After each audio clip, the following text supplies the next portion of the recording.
Hello, I'm CJ Wellerman. Please don't forget to subscribe to our show. Now let's get into it.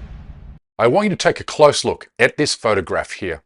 It shows two Israeli soldiers posing in the bed of a Palestinian child they had killed in Gaza moments earlier. It's truly depraved, but murdering children and even babies is what Israel does best. We know this already. But here's the thing. The soldier on the left is from India, and he's just one of hundreds of Indian migrants to Israel participating in the extermination of the Palestinian people. Very few people know that the very first Israeli soldier to be killed during the current invasion of Gaza was also from India. Which brings me to 2 points of data that the mainstream media has completely ignored while covering this genocide. But Israeli soldiers of Indian origin are not only responsible for some of the worst massacres to occur in the Palestinian territory during the past 85 days, but also they're feeding information about Israel's ethnic cleansing operation to India's security agencies.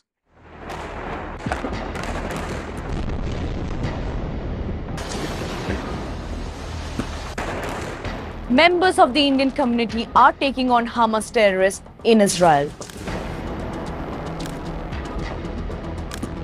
About 206 reservists have been called for duty.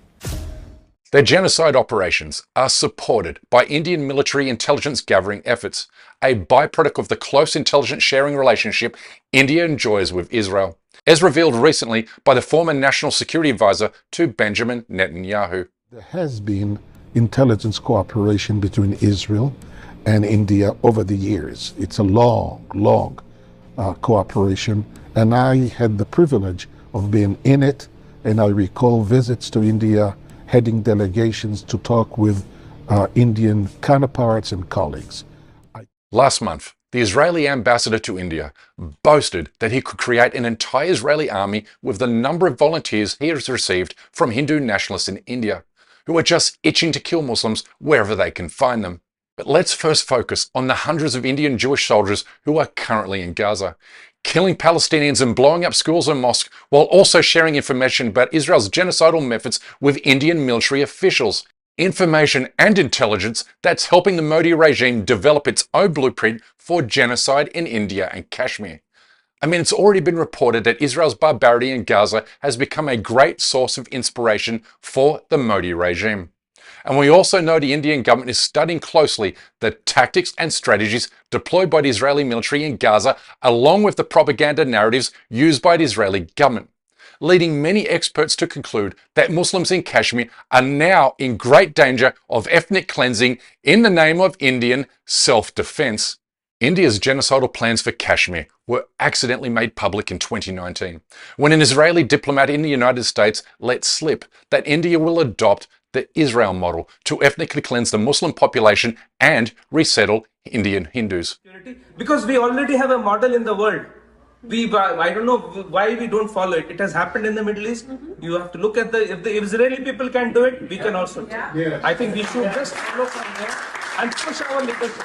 We have to push our leadership.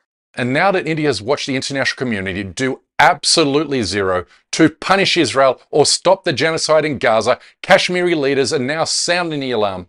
A warning that was given added emphasis last week when Indian soldiers tortured 3 civilians to death in the Muslim majority territory.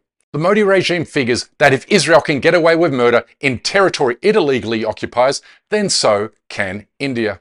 It's also important to understand that whereas the Gaza genocide has mobilized millions of Europeans and Americans into joining the Boycott Israel movement, the same genocide has inspired millions of Hindu nationalists to dream about mass murdering Muslims in India, Kashmir, and Palestine. धार्मिक मान्यताओं के साथ हमें Israel में बसने की सुविधा दे, क्योंकि जिस बीमारी से वो लड़ रहे हैं, मानवता के जिस कैंसर से वो लड़ रहे हैं, हम पिछले 1400 सालों से उस कैंसर के पीड़ित हैं. Indian government, Hindu nationalist leaders, and the Indian news media are working together to use Hamas resistance operations against Israel as a means to stoke Hindu victimhood by claiming India and Israel share a common enemy and a common cultural threat, Islam and Muslims. The same radical, jihadist, Islamist, terrorist thinking that Israel is a victim of, we are a victim of as well. Israel is fighting this war on behalf of all of us. Israel is fighting this war for you and me. As millions of Hindus are becoming radicalized by pro-Israel propaganda at home, hundreds of Indian Jews are migrating to Israel to join the Zionist army to hunt and kill Palestinians for sport. And we know that the very worst atrocities and massacres committed by Israeli forces in Gaza are being carried out by ultra-religious platoons and companies, including those containing Indian migrants and those who have been embedded with the Israeli military's notorious Golani Brigade, a crack unit that has been accused of deliberately murdering Palestinian women and children. And while these massacres are taking place, the Indian government is using its online troll army to help Israel with its propaganda efforts by producing and amplifying fake stories about Palestinians. Today we're looking at Indian disinformation on the war between Hamas and Israel. Some accounts are accusing the Palestinians of using crisis actors. Tell us more about this.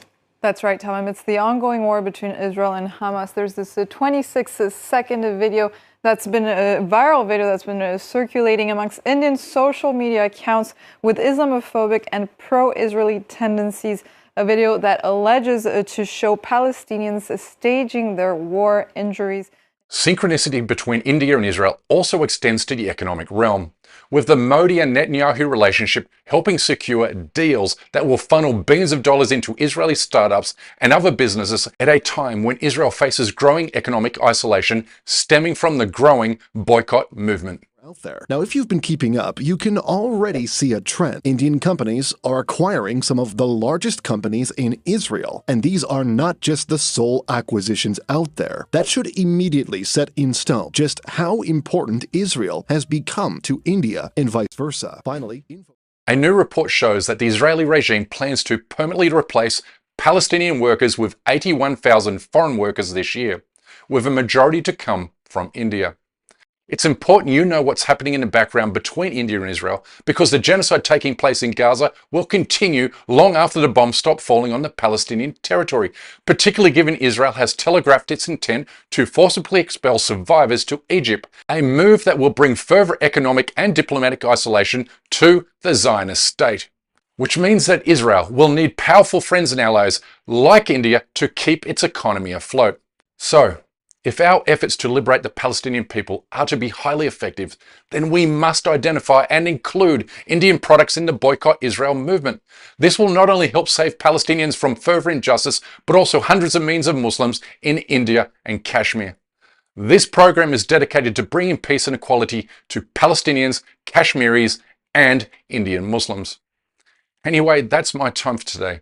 Please don't forget to subscribe to this channel, and we kindly ask you please support our effort to expose and confront injustices in the Muslim world by becoming a member of this show at patreon.com/CJWerleman. This show is made possible only because of the support we receive from our patrons and YouTube members, and we can't thank them enough. It's just a simple reality that we can't produce, sustain, and grow the show without your help, and we offer exclusive benefits to those who do. But for now, good night, good morning, wherever you are, and stay blessed.